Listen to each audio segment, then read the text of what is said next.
હવે આપ રાજકોટ જિલ્લાનું સમાચાર પત્ર સાંભળશો, જેના લેખક છે જયદીપ પંડ્યા. રાજકોટ મહાનગરપાલિકા દ્વારા હાથ ધરાયેલ સ્વચ્છતા સર્વેક્ષણ 2024ના ભાગરૂપે સ્વચ્છતા રેન્કિંગ સ્પર્ધાનું આયોજન કરવામાં આવ્યું હતું, જેમાં રાજકોટની તમામ હોસ્પિટલ, ખાનગી હોસ્પિટલ અને સરકારી હોસ્પિટલ જોડાયેલી હતી. સ્વચ્છ સર્વેક્ષણ સ્પર્ધા અંગેના રેન્કિંગ જાહેર કરવામાં આવ્યા છે, જેમાં જનાના હોસ્પિટલ અને આયકર ભવન મોખરે રહ્યા છે. આ સર્વેક્ષણમાં રાજકોટની પીડીયુ હોસ્પિટલ સંલગ્ન MCH વિંગ જનાના હોસ્પિટલ રાજકોટ મોખરે રહી છે, જેનું પ્રમાણપત્ર કમિશનર રાજકોટ મહાનગરપાલિકા તથા રાજકોટ મહાનગરપાલિકાના હસ્તે અર્પણ કરવામાં આવ્યું છે. ઉપલેટા તાલુકા તથા આજુબાજુ વિસ્તારોમાં 30મી જૂને રાતે ધોધમાર વરસાદ વરસતા તાલુકાના લાઠ તથા ભીમોરા ગામે જવાના રસ્તા પર બેઠા પુલ પર પૂરના પાણી ફરી વળ્યા હતા. આથી આ ગામો તાલુકા મથકથી સંપર્ક વિહોણા બન્યા હતા, જેના પગલે કોલેજના પરીક્ષાર્થીઓ ભીમોરામાં ફસાતા તાલુકા વહીવટીતંત્રએ તેમને સલામત રીતે ભારે વાહનમાં પુલ પાર કરાવીને પરીક્ષા કેન્દ્ર પર પહોંચાડ્યા હતા. આમ આપદા પ્રબંધન સાથે વહીવટી સજાગતા અને સંવેદનશીલતાનું ઉદાહરણ જિલ્લા વહીવટીતંત્રે પૂરું પાડ્યું હતું. દાનની ભાવના ભારતીય પરંપરા સાથે જોડાયેલી છે. રક્તદાનની સાથે સાથે હવે અંગદાન, દેહદાન અને ત્વચાદાન અંગે લોકોમાં જાગૃતિ આવી રહી છે.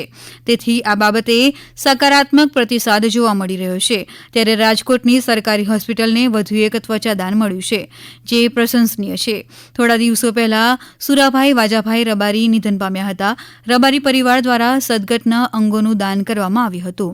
તેમણે કરેલા સ્કિન ડોનેશનથી મેજર બર્ન્સના દર્દીઓની ઝડપથી રિકવરી થશે, તેમજ ટ્રોમાના દર્દીઓને બાયોલોજીકલ ડ્રેસિંગ માટે પણ ઉપયોગ કરી શકાશે. રાજકોટ તાલુકાના ત્રંબા ગામમાં આવેલા આયુષ્માન આરોગ્ય મંદિર ખાતે પ્રાથમિક આરોગ્ય કેન્દ્ર અને સ્કૂલ ઓફ ફિઝિયોથેરાપી RK યુનિવર્સિટીના સંયુક્ત ઉપક્રમે ફિઝિયોથેરાપી કેમ્પનું આયોજન કરવામાં આવ્યું હતું.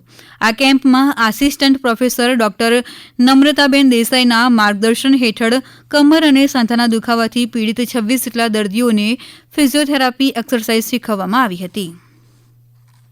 પ્રધાનમંત્રી નરેન્દ્ર મોદીના ટીબી મુક્ત ભારત અભિયાનને સાકાર કરવાના હેતુથી ટીબીના જરૂરિયાતમંદ દર્દીઓને દર મહિને દાતાશ્રીઓ દ્વારા પોષણ કીટ આપવામાં આવે છે, જે અંતર્ગત રાજકોટમાં ટીબીના જરૂરિયાતમંદ 21 દર્દીઓને પોષણ આહાર કીટ વિતરણનો કાર્યક્રમ જિલ્લા ક્ષય કેન્દ્ર રાજકોટ ખાતે રાખવામાં આવ્યો હતો, જેમાં સ્નેહ ફાઉન્ડેશન ટ્રસ્ટ દ્વારા દર્દીઓને પોષણ કીટ આપવામાં આવી હતી. રાજકોટ ટીબી સેન્ટરના જિલ્લા ક્ષય અધિકારી ડોક્ટર ઘનશ્યામ મહેતાના માર્ગદર્શનમાં આ કાર્યક્રમનું આયોજન કરવામાં આવ્યું હતું.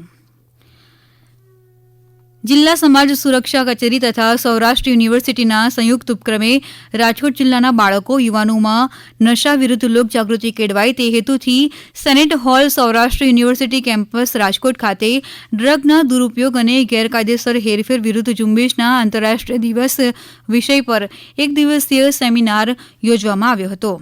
આ સેમિનારમાં રજિસ્ટ્રાર ડોક્ટર રમેશભાઈ પરમારે યુનિવર્સિટીના વિદ્યાર્થીઓને નશાથી દૂર રહેવા માટે સમજાવી અને મિત્રો પરિવારના અન્ય વ્યસની લોકોને નશો છોડાવવા અપીલ કરી હતી.